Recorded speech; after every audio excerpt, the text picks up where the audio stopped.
बारिश में छायाएं। यह एक तूफानी दोपहर थी जब कॉल आई।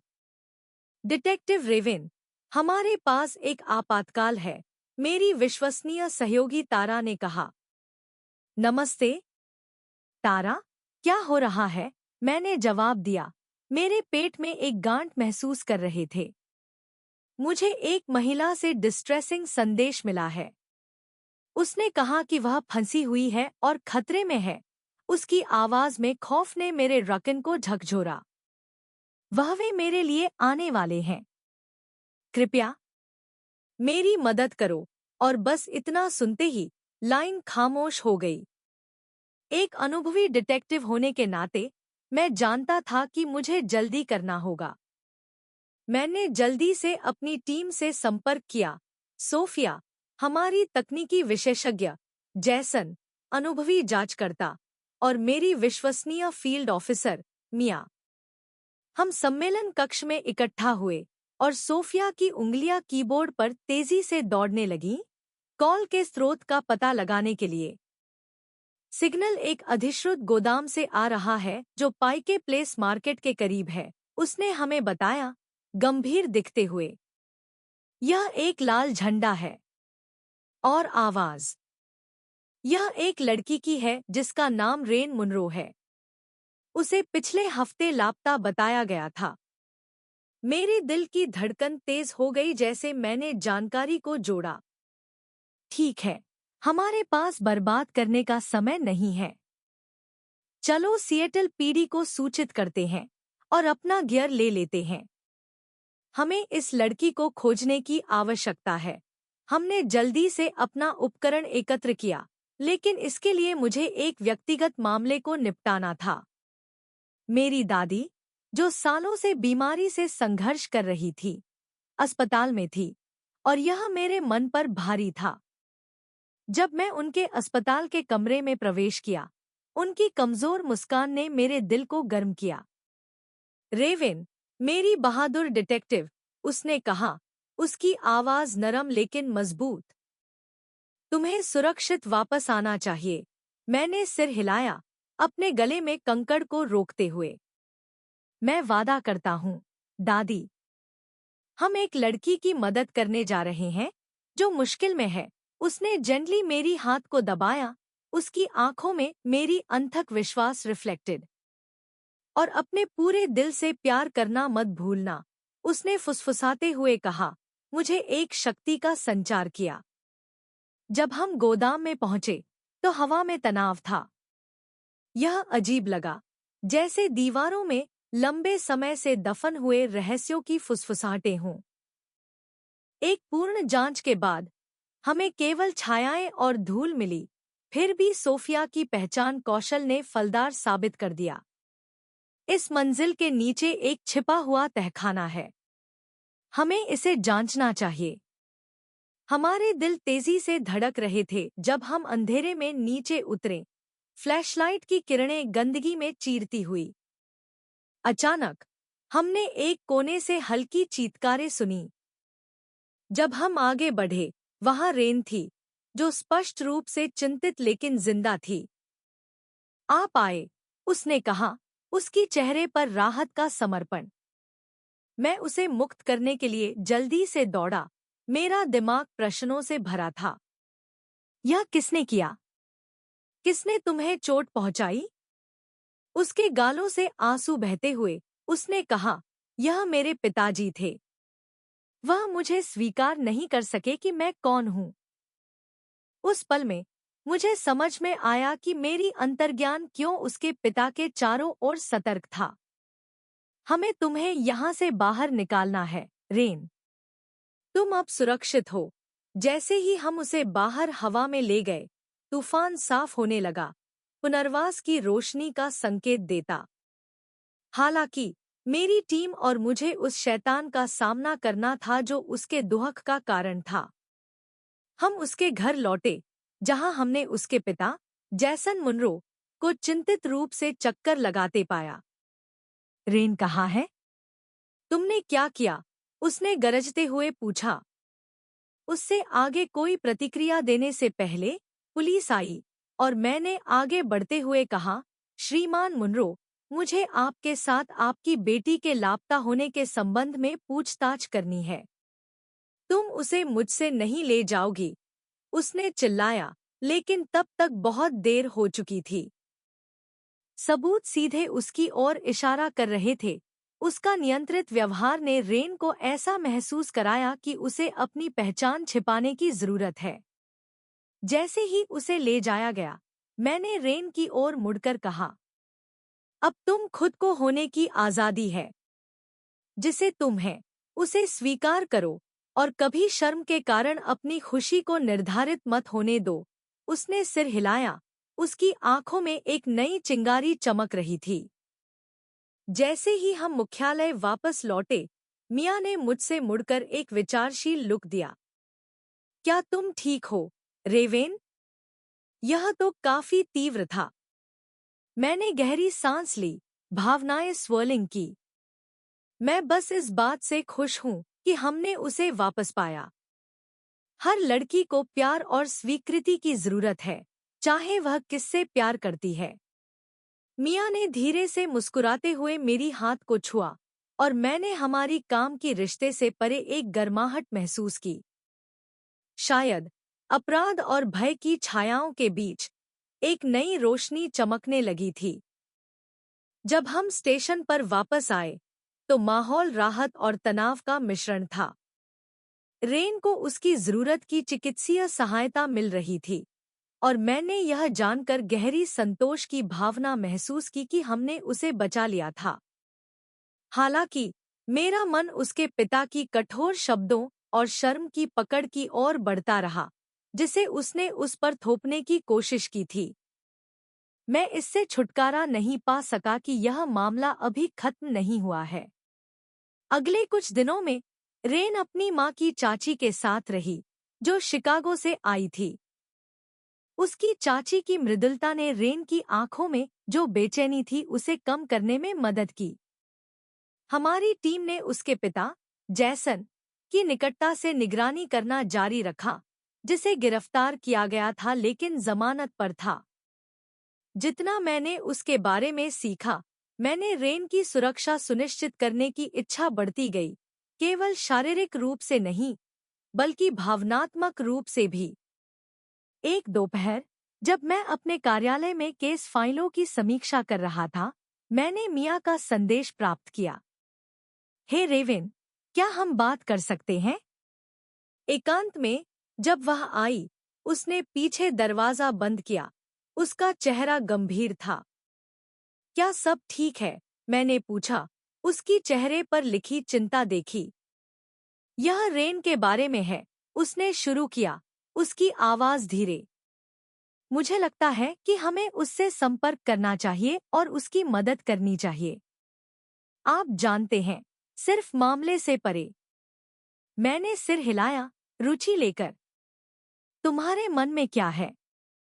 समर्थन समूह, उसने सुझाव दिया। कुछ संगठन हैं जो LGBTQ+ युवा लोगों की मदद करते हैं, जो भेदभाव या आघात का सामना कर चुके हैं। हम उसे उन लोगों का साथ जोड़ सकते हैं जो जानते हैं कि वह क्या गुजर रही है। मैंने एक लहर ग्रैटिट्यूड महसूस की।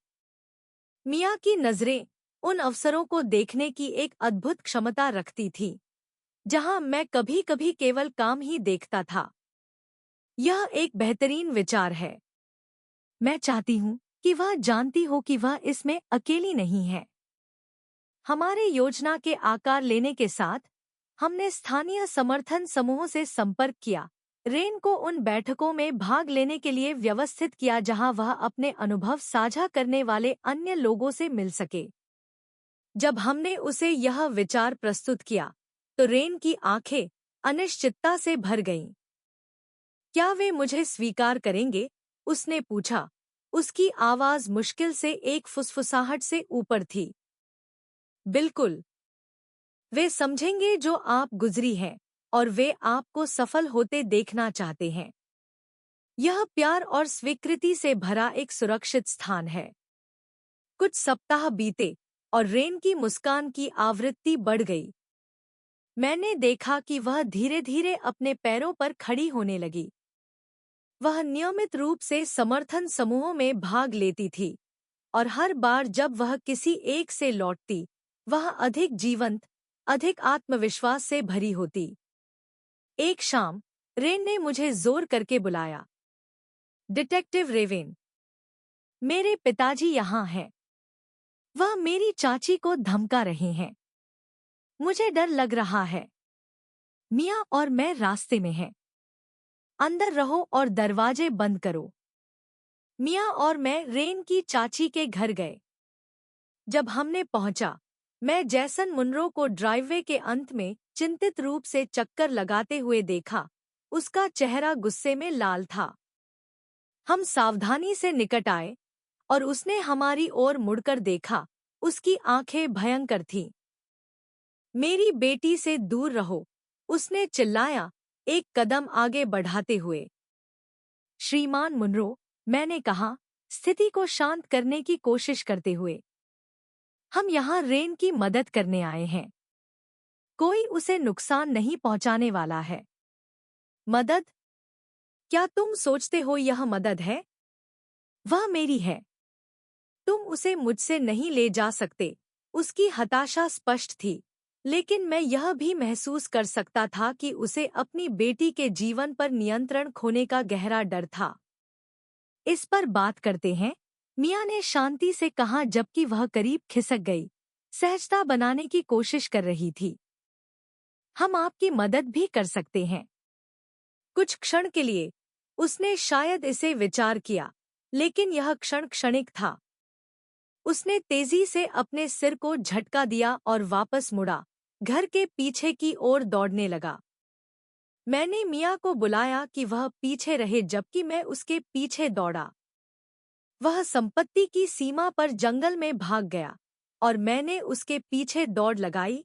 मेरा दिल धड़क रहा था। जैसन, रुको, लेकिन उसने नहीं सुना। बारिश शुरू हो गई, जिससे जमीन मेरी पैरों के नीचे फिसलन होने लगी। मैं अपनी धड़कन सुन सकता था और ठीक जब मैं उसे पकड़ने वाला था, वह फिसल गया, एक छोटी पहाड़ी पर गिर गया। मैंने एक सांस ली, केवल एक सेकंड के लिए रुकी और उसके बाद दौड़ा। जब मैं नीचे पहुंचा, वह एक गंदे पानी में बैठा था। उसकी जीन्स कीचड़ से सनी थी। मैंने क्या किया? उसने चुपचाप कहा, भ्रमित होकर। उसकी आवाज में कुछ गहरा था, अफसोस, शायद अपने कार्यों से डर। मैं झुक गया, दूर रहने की कोशिश करते हुए। जो आपने किया वह अस्वीकार्य है, लेकिन यह आपको परिभाषित नहीं करना चाहिए। चलो इसके बारे में बात करते हैं। रेन सुरक्षित है और उसे आपकी जरूरत है कि आप उसे स्वीकार करें। जब बारिश हमारे चारों ओर गिर रही थी, हमारे बीच की बाधा पिघलने लगी। मैं बस चाहता था कि वह सामान्य हो, जैसे मैं, उसने कहा, अंततः टूटकर रोते हुए, आंसू बारिश के पानी के साथ मिलकर। सामान्य होना अपने आप सच्चा होना है। मैंने उसे अपनी हाथ बढ़ाया, अनश्योर कि क्या वह इसे पकड़ लेगा, लेकिन उसने किया। उसे स्वीकार करने में मदद करें कि वह कौन है। आप शुरू कर सकते हैं, लेकिन आपको इसे चाहने की जरूरत है। अपने डर से बंधे रहकर पुरानी सोच को न जाने दें। इसके बाद कानून प्रवर्तन की मदद से जैसन ने अपने पूर्वाग्रहों और अपनी बेटी के प्रति उसके व्यवहार को संबोधित करने के लिए काउंसलिंग सत्रों में भाग लेना शुरू कर दिया। और हालांकि यह समझने की लंबी प्रक्रिया होगी, लेकिन यह एक शुरुआत थी। रेन अंततः विकसित हुई, स्थानीय LGBTQ+ कार्यक्रमों में भाग लेकर और अपनी कहानी का उपयोग करके दूसरों के लिए वकील बन गई जो समान संघर्षों का सामना कर रहे थे। जब उसने अपने जीवन को फिर से प्राप्त किया, तो मैं आशा की एक किरण महसूस करने से नहीं रह सका। जितना अधिक समय मैं मिया के साथ बिताता गया, उतना ही हमारा पेशेवर रिश्ता विकसित हुआ। हमारे बीच एक निर्विवाद संबंध बढ़ रहा था, जो गर्मी और समझ से भरा था। एक रात एक और मामले को खत्म करने के बाद मिया मेरी मेज पर लींड, चेहरे पर एक हल्की मुस्कान थी।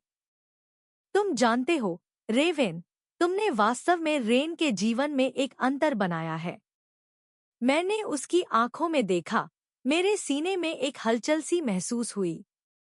हमने इसे मिलकर किया, मैंने कहा, हमारे बीच की गर्मी बढ़ती हुई। मुझे पता है कि यह बहुत है, लेकिन तुम्हारे होने के लिए धन्यवाद। दूसरों की मदद करने के लिए इतना प्रतिबद्ध रहने के लिए, उसने कहा। उसकी आंखें मेरी किसी अनकही चीज की तलाश में लिंगर रहती थी। उस पल में दरवाजा न केवल ठीक होने के लिए खुलने लगा बल्कि नए आरंभों के लिए भी।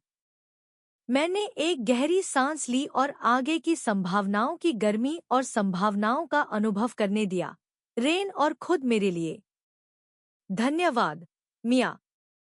मैं यह तुम्हारे बिना नहीं कर सकता, मैंने मुस्कुराते हुए कहा, महसूस करते हुए कि हम सिर्फ दोस्ती से बहुत कुछ बना रहे हैं।